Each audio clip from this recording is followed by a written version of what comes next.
বোন, এই যে আমি ভিডিওগুলো করছি এখন, এতগুলো ভিডিও আপলোড করলাম, এই ভিডিওগুলো আমাকে কে শেখালো? আমি সব তুই শেখালাম। শিখিয়েছিস। আর আমি জানবো কি করে? আমাদের সময় তো টেকনোলজি এত উন্নত ছিল না, তাই আমি আমার শেখালাম। পক্ষে সম্ভবও হয়নি। দেখ, আস্তে আস্তে সব শিখেছি।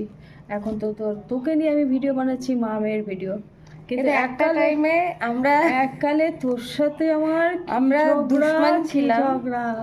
কারণ আমার ভালো লাগতো না মাকে, মা সবসময় আমাকে বাধা দিত সবকিছুতে। আমি বাধা দিতাম, আমার তো মনে হতো দুশমন আমার ভালোটা সহ্য করতে পারে না, আমাকে খুব মারতো আর আমার খুব রাগ হতো তাতে। তো আমি একটা মজার কথা বলি, যেহেতু আমি মাকে কিছু করতে পারতাম না, মার খেতাম চুপচাপ। তো মায়ের একটা পাসপোর্ট সাইজ ফটো আমার কাছে ছিল।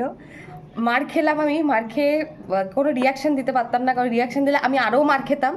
তো অন্য রুমে এলাম, মার খাওয়ার পর কাঁদতে কাঁদতে দেখছি মায়ের একটা ফটো রাখা। আমি মায়ের ফটোটাকে নিয়ে কুচি কুচি করে ছিঁড়ে, রাগের চোটে ছিঁড়েছি ওটাকে একদম ছোটো ছোটো করে আর ফেলে দিয়েছি। আমার এত রাগ লাগতো। তারপর লাঠি দিয়ে মারিস নি? ফটোটা ছিঁড়ে ফেলে না, শুধু ফটোটা ছিঁড়ে ছিঁড়ে কুচি কুচি কুচি করে ছিঁড়ে ফেলে দিয়েছিলাম। মানে তখন এত, অবশ্য সেই সময়টা আমরাও পার করেছি। একটা সময় আমাদেরও, আমার মাদের মনে হতো শত্রু।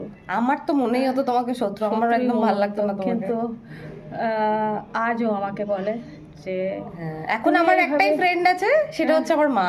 তুই গাইড করেছিলে বলে আজ আমি এই জায়গায় দাঁড়িয়ে আছি। এখন আমরা সবকিছু শেয়ার করি, সবকিছু মায়েরও আমি জানি, মা আমারও জানে সবকিছু। সবকিছু এখন শেয়ার করা হয়, কারণ আমিও সেভাবে কারোর সাথে খুব যে একদম আন্তরিকতার সাথে মিশতে পারি তাও না। এখন ওই বলতে বলে আমার ফ্রেন্ড, ফিলোসফার অ্যান্ড গাইড সবই আমাকে